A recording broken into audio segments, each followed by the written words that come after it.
যাতে আমরা ওই খাবারটা খেয়ে আমাদের ক্ষুধা নিবারণ করতে পারি। দুই ভাই আম্মা জান ফাতেমা রাদিয়াল্লাহু তাআলা আনহা বড় জ্বালাতন করতে লেগেছে, বড় যন্ত্রণা দিতে লেগেছে, বড় বিরক্ত করতে লেগেছে। আম্মা জান দুই ভাইয়ের বিরক্তি না সহ্য করতে পেরে, দুই ভাইয়ের জ্বালাতন না সহ্য করতে পেরে দুই ভাইকে একটু মৃদু আঘাত করেছে, দুই ভাইকে একটু মৃদু প্রহার করেছে। আর যখনই একটু মৃদু আঘাত করেছে, দুই ভাই কাঁদতে কাঁদতে কাঁদতে কাঁদতে রাস্তা দিয়ে বেরিয়ে চলে যায়। ও আল্লাহ নবীর কলিজা টুকরি আম্মা জান ফাতেমা রাদিয়াল্লাহু তাআলা আনহা দুটো ক্ষুধার্ত বাচ্চার দিকে তাকিয়ে মায়ের চোখ দিয়ে টপটপ টপটপ করে পানি বেরিয়ে যায়।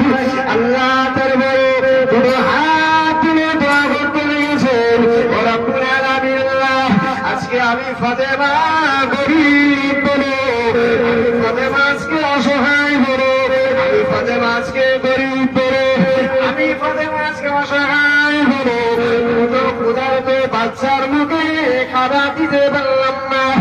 ও রব্বুল আলামিন আল্লাহ, আমি ফাতেমা মা হয়ে দোয়া করি, আল্লাহ আপনার রহমত আমার বাচ্চাদের উপরে নাযিল করুন।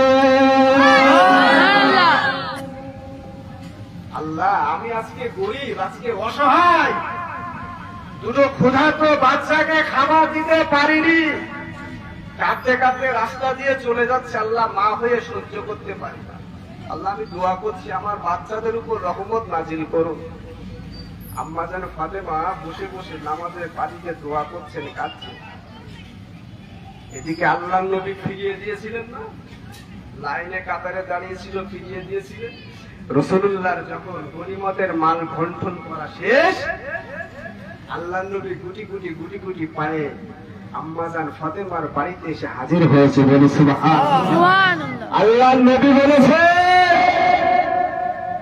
যে আমার হাসান হুসাইনকে ভালোবাসলো, সে আমি রাসূলুল্লাহ আমাকে ভালোবাসলো।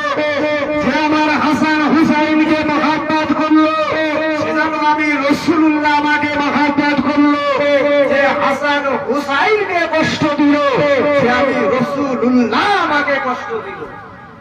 আল্লাহ নবী হাসান হুসাইনকে ভুলে যান, যে গুটি গুটি পায়ে আম্মা জান ফাতেমার বাড়িতে হাসে হাজির। মা, আমার দুই নানু ভাই কোথায়?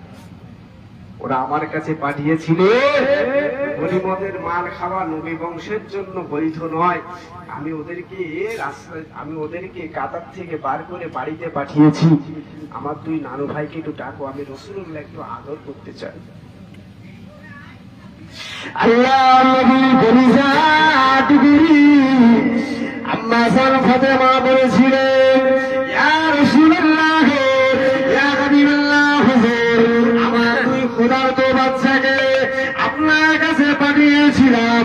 হুজুর, আপনি ওদেরকে খাবার না দিয়ে মসজিদ থেকে পার করে দিয়েছেন। ওরা কাঁদতে কাঁদতে আমার কাছে এসেছে, আমাকে বড় জ্বালাতন করছিল।